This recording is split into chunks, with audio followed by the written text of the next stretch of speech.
Hi, everybody, and welcome to A Day in Their Boots, where we're walking alongside people shaping the future of public safety. I'm John Myer, and today we're spending time with partners, innovators, and leaders who are making a real difference in law enforcement and the communities they serve. Joining us is Mark Fallon, who is a globally recognized expert in interrogation, counter-terrorism, and national security. Mark, thank you so much for joining us. Pleasure to be here with you. Mark, I think it's an honor. I get to interview a real life NCIS agent. If you're expecting Mark Harmon or LL Cool J, I hope Okay, I don't disappoint you. you started off with that. I have to ask you, how close is that to the real thing? I don't watch the show. Oh, I used to watch it. And I say I know Mark Harmon has read my book, and I was in LA a couple times and was going to go on the set, except it was during COVID, and they wouldn't allow any visitors. But there are technical advisors from NCIS for each of the shows, trying to make it as realistic. yeah, a little bit of realism. But what's probably most similar about the show is the camaraderie. We call it the NCIS family because you move overseas and you see people's family grow. Agents I work with, their sons or daughters are now agents. And so it's a very elite group, a cadre that goes around the world serving the Navy and Marine Corps. Well, this is an honor because I watched the show, and then when we were on a call together, I'm like, it hit me. A real life NCIS. I get to interview one, so I got a little excited on it. Mark, this is your second event partnering with JPS Trust program from Strategic Communication. What drew you to work with a strategic organization? Yeah, I think similar outcomes we're looking for. We're looking to improve the practice of policing. And what we offer, what I really like about what we offer is in this JPS Trust Collective that we have with Strategic Communications is a one-stop shop. I started my career in law enforcement in 1976 as a police constable, and then did years did a couple years with the Marshal Service, years with NCIS, Department of Homeland Security, and you're busy working. You're operational. You're working homicides, terrorist attacks, all these type of things. You don't have time to think. A friend of mine who got a sabbatical, she was a research psychologist, got a sabbatical to Yale University. And I said, I always hear that, what's the sabbatical thing? Tell me a little more about it. And she said, it's an opportunity for us to think. And I said, well, the government gave me that opportunity. They called it retirement. And so since that time, I've had the ability to think and reflect upon those more than 3 decades of operational experience, and then working as a consultant in the national security arena after that. And so what you find is you don't have time when you're on the job to think about the future, to think about what's on the horizon. You do after the fact. So this collective through Strategic offers the ability to come in and have expertise in different areas. So if someone wanted someone who, I gave a talk, the first time that I gave a talk for Strategic was about disruptive leadership. So they looked around and said, Mark, can you do this talk? And so if someone wants, I work with a company called iRecord. Someone wants a solution for interrogation rooms, where that process, you have the people on board with Strategic that have the collective experience to help out the consumer, the customer, the operator. Mark, it sounds like a very excellent experience working with Strategic. Yeah, great people. I'm really honored to be here with them in this booth here, particularly at ICP, where we have tens of thousands of law enforcement professionals from around the world. And I've been the chair of an impact section, the International Managers of Police Academy College Training section, and they come here from around the world to learn. And so hopefully we can convey some of the knowledge that we have over the years to them. Mark, speaking of the IACP conference, we're here today, and you have a book out and you're signing. Can you tell us more about this book? Sure. After the USS Cole attack and after the 9/11 attacks, when the President Bush decided to use military commissions to bring al-Qaeda terrorists to justice, I was assigned to work for the Secretary of Defense as the chief investigator, the deputy commander and special agent in charge of the task force responsible for bringing terrorists to justice for military commissions. And it was a challenging experience to be the person in charge of the investigations of al-Qaeda and to try to ensure that you were preserving their rights why you were investigating at it. And there's a lot of, the book is about a lot of the leadership challenges of what a leader faces when policing during crisis, policing in the aftermath of terrorist attacks. Talk about avoid homicides, 9/11 was almost 3,000 murders, right? And so when you work homicides, you're the voice of those victims. And so your job is to try to ensure that their voice is heard. And so the book talks about those leadership challenges that I faced. And as a matter of fact, I'm supposed to go down to Guantanamo again next month to testify in pre-trial motion hearings, because we've yet to bring any of those terrorists to justice for the 9/11 attacks because of some of the techniques that were used against them. And so that's what I try to talk about when I give talks and talk to police leaders. You need to think about the future. You need to think about how history will look back upon what you're doing, and to ensure that you're operating with the utmost integrity as you're operating, because you represent your organization and the country when you're doing that. It sounds like approach the situation with integrity, because later on that might be brought up and might not be initiative. That's correct. Yeah, and one of the things that we were concerned about was, when I was told that Secretary Rumsfeld signed off on memorandum that said we could torture, and I said, we don't pledge allegiance to the Secretary of Defense of this country. We pledge allegiance to the Constitution. He doesn't have the authority to change law. And so as a federal agent, as an NCIS agent operating under the color of law or rule of law, I felt an obligation to stand up against that. And it was probably one of the best decisions I made in my life. Definitely sounds pretty good, and holding your integrity for what is right and what should be done. Mark, with your 31-year federal career spanning the NCIS, counterterrorism, and the senior executive roles, what drives you to actually continue to work in law enforcement? It's my passion. It was my calling. My father was a deputy chief of police, was his captain of the detective bureau for when I was being brought up. My grandfather was a councilman and the commissioner of police in the town I grew up. My nephew is a detective in New Jersey, detective lieutenant in New Jersey. I come from a family of civil servants. My grandmother was the town clerk. My grandfather was a councilman. And so I don't hunt, fish, or golf. But I feel that I've had a unique role in history after the U.S.'s cold attack, after September 11 attacks. And it's a way to give back so that future leaders, future generations can benefit from the things I think of all the mistakes I must have made over those years. And so I'm able to try to convey and try to make sure that future generation of leaders make the right decisions. I call it policing with virtue. Your work now actually focuses heavily on science-based interviewing and interrogation techniques. Why is this approach so important today for law enforcement professionals? Yeah, there were some revelations in my career. I was taught, and I believed, an innocent person would not confess to a crime they didn't commit. I taught that, and I believed that for years. And it wasn't until the science of DNA, the physical science of DNA, showed that 1/4 to 1/3 of the people exonerated, court-ordered exonerations, wrongful convictions, had falsely confessed to crimes they didn't commit. It was astonishing. It opened my eyes. And when I was running the Criminal Investigation Task Force, investigating Al-Qaeda, I oversaw, the estimates were probably about 10,000 interrogations. We had people in Afghanistan and Iraq and Guantanamo as a 200-person global task force. And we got a lot of bad information. And with bad information, uninformed decisions were made. Right? President Bush made a decision to invade Iraq and used some of the justification that there was Al-Qaeda in Iraq. And that was given by the emir of the Calvin training camp, a guy named Ibn Sheikh al-Libi, who said there was Al-Qaeda in Iraq because it was being tortured by the Egyptians. When he was released, he said, I just said that so the pain would stop. So we went to war in Iraq based on an uninformed decision that the results of torture.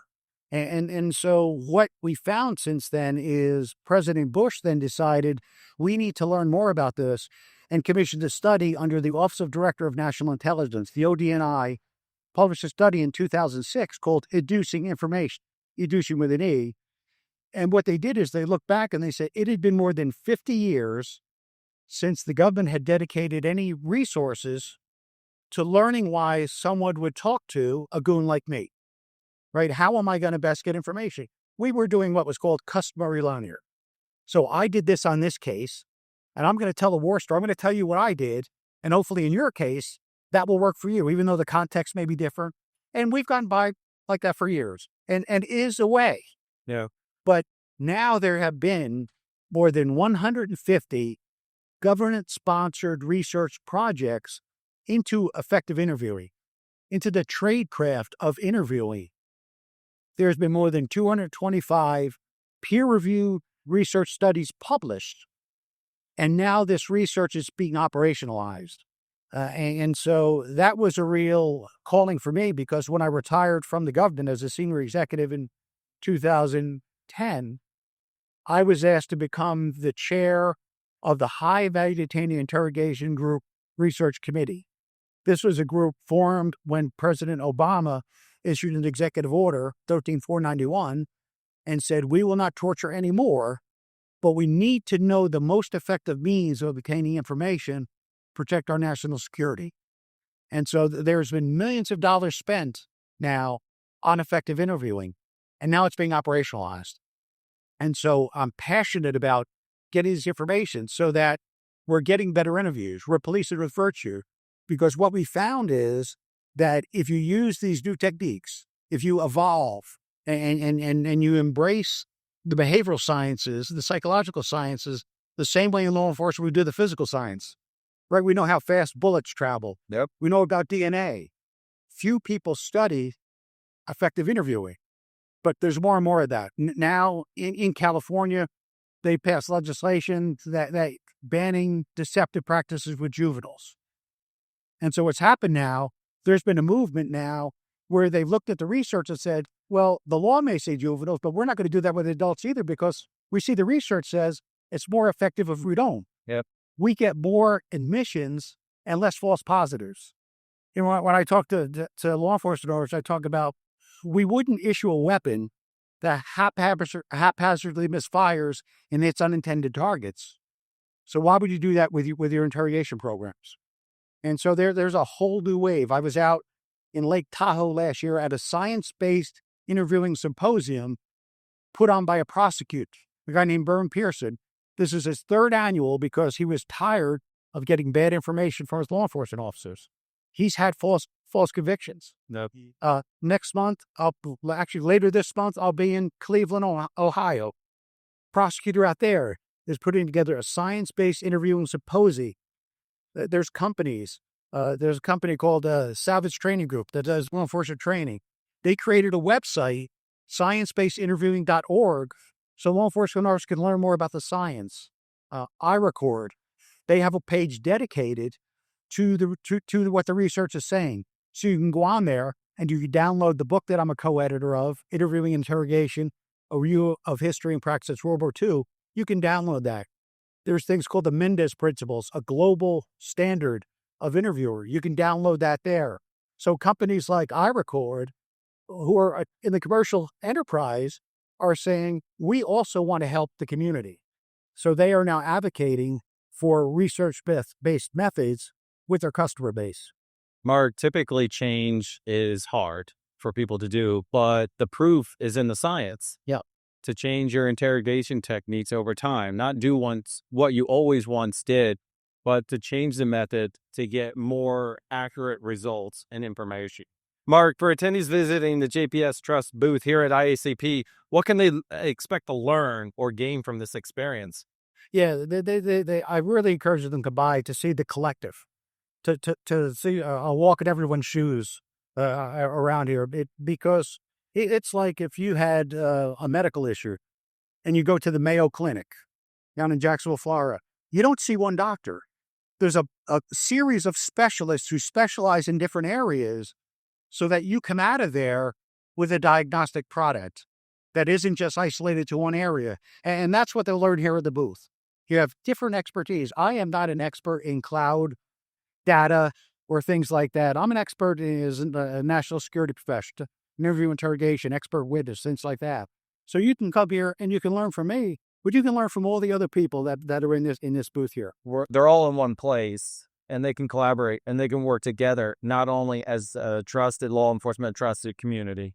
It's correct. And if they come between 2 and 4 today, I'll be signing 100 copies of Unjustifiable Means and we'll be giving them out. Oh, I'll see. Mark, as someone who's seen law enforcement evolve over 3 decades, what are the biggest challenges facing agencies today? Yeah, it's trust. It's trust. We are having a problem with retaining and recruiting law enforcement officers now. And unfortunately, the trust factor has been diminished. And that's one of the things why I'm so passionate about eliminating what's called the false evidence clause, deceptive interrogation practices, where we go and we lie to somebody. We say, we have you on tape doing this. And even though the person knows they're not on tape, sometimes they'll just agree to it. They'll make a false concessions, I call it, to try to relieve the pressure, thinking that eventually it'll be learned that they're not on tape. But then no one believes it when they recant. And so we're using that on innocent people. So if someone comes in and they're innocent of a crime and we're saying we have evidence against you, now they go back to their community and say, police just lied to me.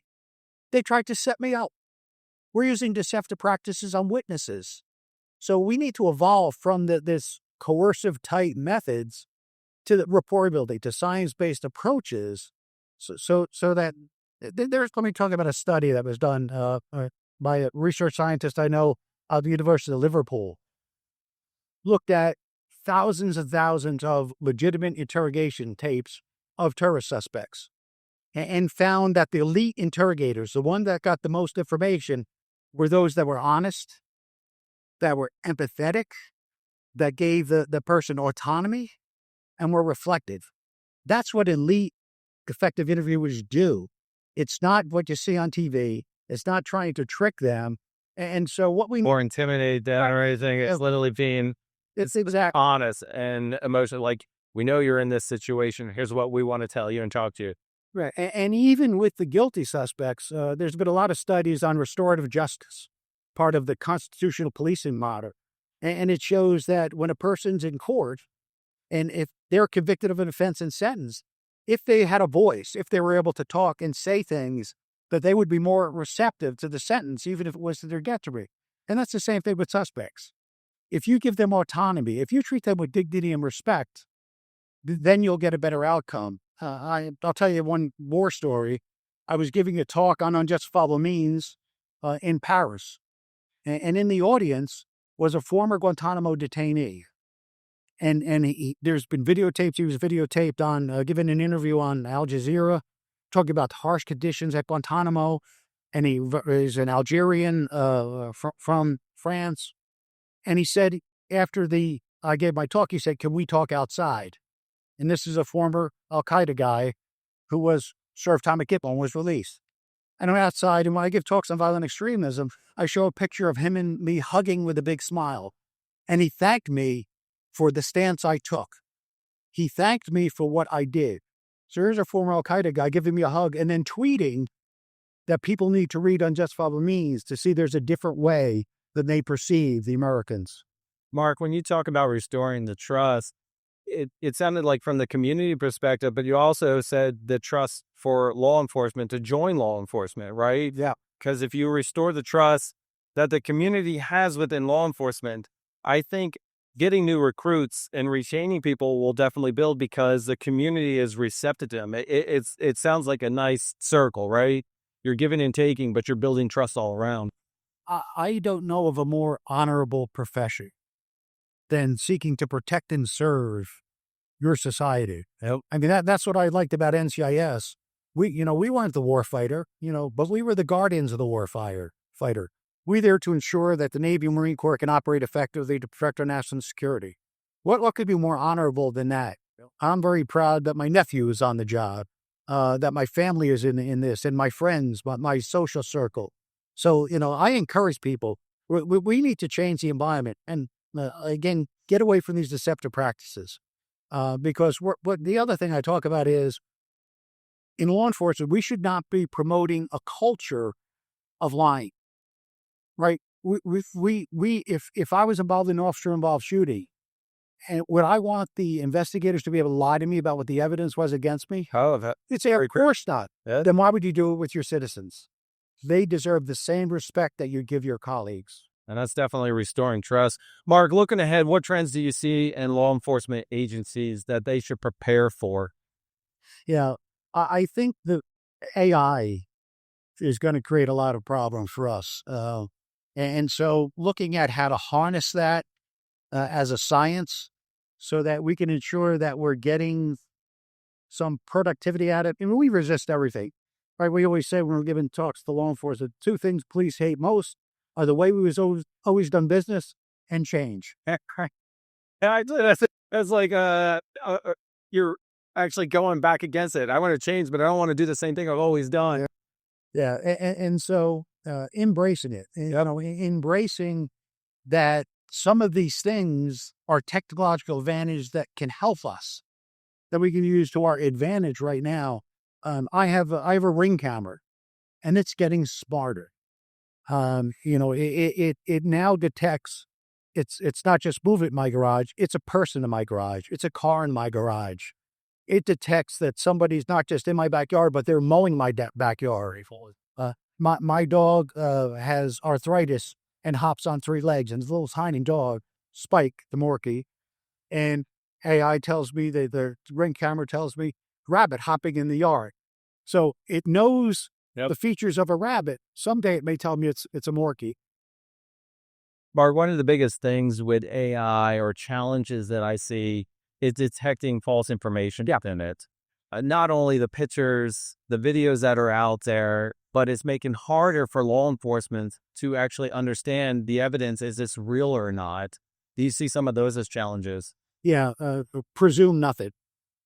I did think that's a term that Sherlock Holmes said in his fiction characters. Validate everything. I mean, that's why people say you're an interrogator. I was an investigator. I did interrogations as part of those investigations. But I mean, the military has interrogators. That's all they do. I did more than that, right? And so what you need to do is investigate, and you need to run leads to ground, and you have to be careful about cognitive bias. And that's what I see has been a detriment to policing with interviews and interrogations, because they go in, they've come up with an alternative hypothesis for what they think the crime was. And I see this in my expert witness lawyer. And so then they try to convince the person to agree to their version of the crime. And then they may agree a little bit, they may make these concessions. And then once they do, they can't kind of turn around and get out of that because they're kind of committed to it.